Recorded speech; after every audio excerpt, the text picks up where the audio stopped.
Well, 842 new this morning, hundreds of Pickens County students are back in school this week after a long-awaited holiday break. That's right, and here to talk with us this morning about the district's return plan and how it's going so far is their coordinator of communications, John Eby. Thanks for joining us this morning.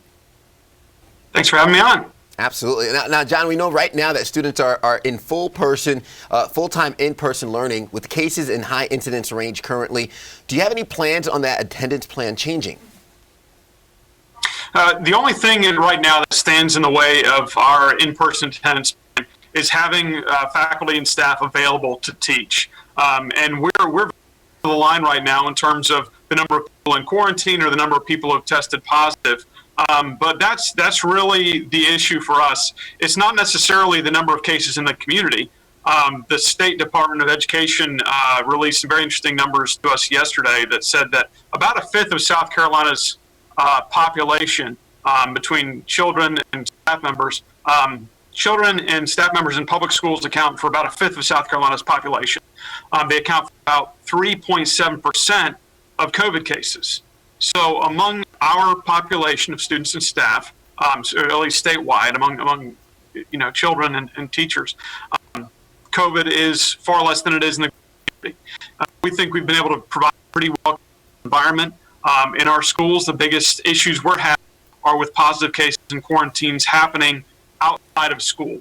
So we want to keep people in that safe environment as much as we can. Yeah, it's for sure. And are there any things that the district is doing to take extra precautions to keep the numbers as low as they are as far as, where they lie among the state models? One precaution we took before the break was actually limiting the number of class periods for our high school students. We made a big change with the schedule at the start of the year to take weekly class periods from 8 down to 4, so there are fewer changes. And we took that 4 down to 2. That's what we're rolling with at this moment to reduce the number of potential exposures among high school students. We're also in the process of installing clear plastic dividers on desks that the state's been good enough to provide funding for recently here. Absolutely. Now, we do know that you went into remote learning the last couple of days before the winter break. Do you know if that helped in terms of keeping those numbers down at all? The point of the remote learning days really hasn't been so much about limiting the spread. The biggest spike in spread we ever have seen this year was during Thanksgiving break when schools were all closed.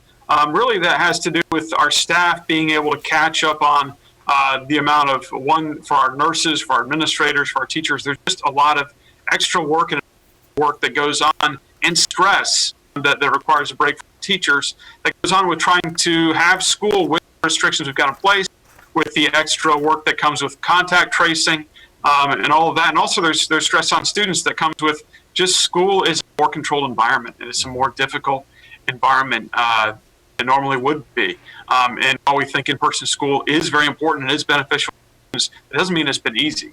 And so those breaks are there really to just help people cope with the difficulties of having in-person school, more so than limiting the spread.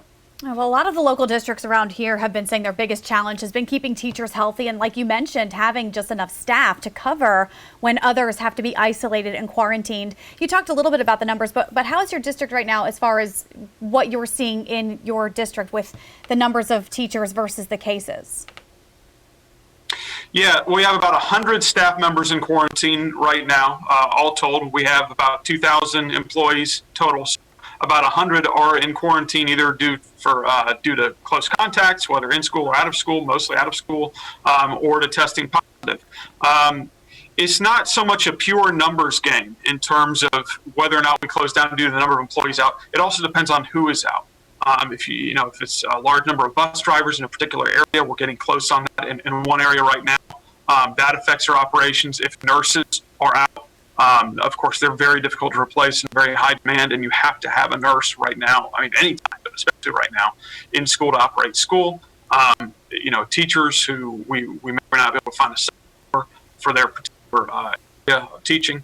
So it's good, but there's also sort of a qualitative aspect to who is out, what is their role, and can we replace them or keep on going with them out for a while. Yeah, we know it's still an ongoing process. John Eby, Pickens County Schools, thank you so much for being with us this morning. It's 8:47. Thank you.